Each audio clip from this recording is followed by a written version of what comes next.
Salut à tous, c'est Mickaël pour tech2tech.fr.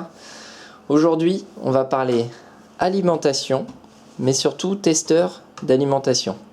Alors qu'est-ce que c'est?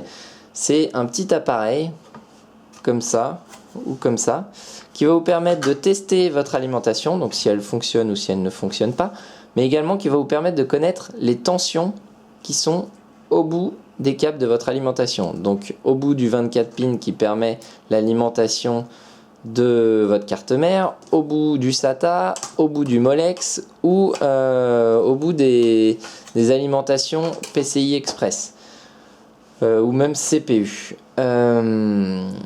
Vous connaissiez peut-être celui-ci, c'est celui que j'avais avant, donc qui m'a servi un bon nombre d'années, qui permet de tester donc pareil l'alimentation et qui fonctionne plutôt bien. Mais j'en ai découvert un autre, celui-ci, donc le Dr Power, hop, voilà celui-ci, le Dr Power de chez Thermaltake, donc qui fait à peu près la même chose mais en mieux. C'est-à-dire que vous allez pouvoir tester donc toujours PCI Express, CPU, Molex, SATA, 24 pins, donc l'alimentation de la carte mère. Mais surtout, on a un petit bouton ici, chose qu'on n'avait pas sur l'autre, qui va vous permettre d'allumer et d'éteindre l'alimentation. Donc c'est quand même un peu plus sécurisant, puisque l'autre, dès qu'on le branchait, je vais vous le montrer, hop, hop, c'est comme ça, voilà. Dès qu'on le branche, on voit l'alimentation qui tourne. Donc là, il bip parce que j'ai pas branché le connecteur CPU.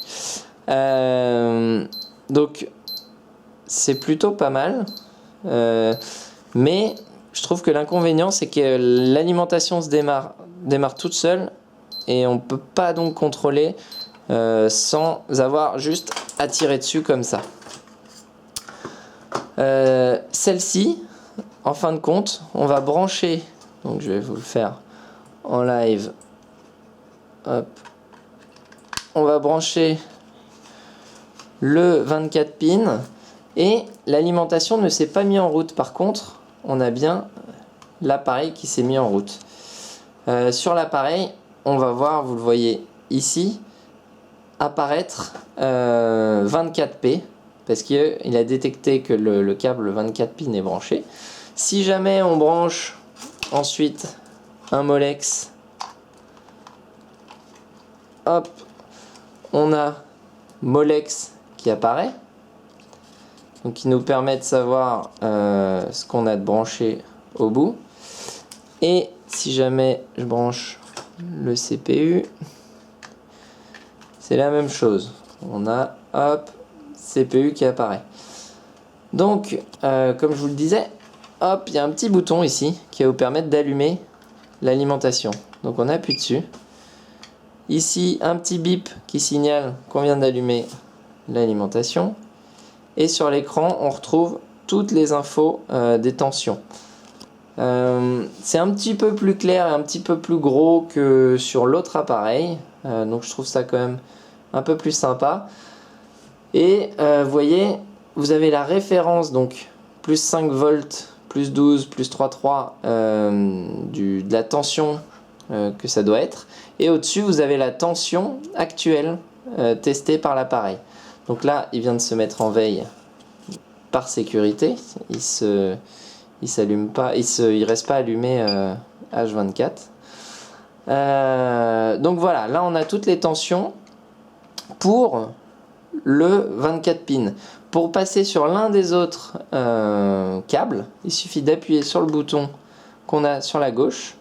Et là, vous voyez, donc CPU, on est sur le câble CPU et on a bien du 12,3. Donc on voit que ça doit être 12 la tension. Et si on appuie, là on passe sur le Molex. Et pareil, on a 5,1 pour 5 et 12,2 pour 12. Donc là, sur cette alimentation, on a des tensions correctes. Et donc, elle ne nous posera pas de problème. Pourquoi je dis ça? Parce que l'alimentation peut poser problème sur le système, c'est-à-dire que Si jamais vous avez une alimentation avec des tensions qui ne sont pas correctes du tout, ça peut être problématique et vous pouvez avoir des écrans bleus. Donc, je vais vous montrer un dernier truc, c'est que ce petit appareil, il ne fait pas que donner les tensions, il va également, donc si je me mets par exemple sur la fiche Molex et que je la tire pour faire, enfin que je la retire pour faire comme s'il y avait une panne, hop, ou que le câble était coupé, je vais y arriver, voilà. Donc on passe en rouge, donc là par contre il n'y a aucune tension, mais si jamais, on voit pas très bien, il n'y a aucune tension, mais si jamais, vous voyez rien du tout même, voilà.